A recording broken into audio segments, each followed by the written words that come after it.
Modèle démocratique sur le continent africain, Sao Tomé et Principe a vu ses citoyens voter dimanche 19 juillet 2026 afin de désigner leur prochain chef d'État. Cette élection présidentielle met notamment aux prises le chef de l'État sortant, Carlos Villanova, et un membre de sa propre formation politique, le député Nito Viegas d'Abreu, qui bénéficie de l'appui de l'ex-premier ministre Patrice Trovoada. Deux candidats indépendants participent également à ce scrutin. Faute de majorité absolue réunie par l'un des prétendants dès ce premier tour, un second tour sera organisé le 9 août 2026.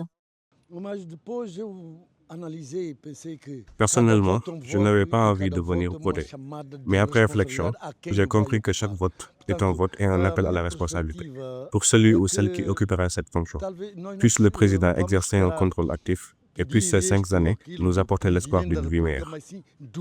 Malgré de légères tensions perspectives, au début de journée, les électeurs s'accordent à dire que le premier tour de l'élection présidentielle du 19 juillet 2026 s'est globalement déroulé dans le calme. Les missions d'observation ainsi que les autorités électorales confirment le caractère pacifique du scrutin. Quelques incidents ont toutefois été signalés, notamment une tentative de cyberattaque ciblant la base de données électorale ainsi que la diffusion de fausses informations par certains candidats dont l'identité n'a pas été révélée par la Commission électorale nationale.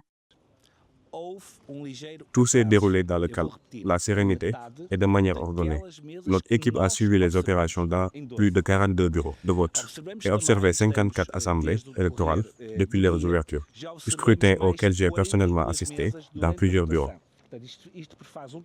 D'après les chiffres communiqués par la Commission électorale nationale, le nombre total d'inscrits s'élève à 142 191. Parmi eux, 121 690 électeurs résident à Sao Tomé et Principe, tandis que 20 521 composent la diaspora. Cette dernière se répartit entre 15 917 citoyens établis dans 5 nations d'Europe et 5 324 recensés dans 4 pays d'Afrique.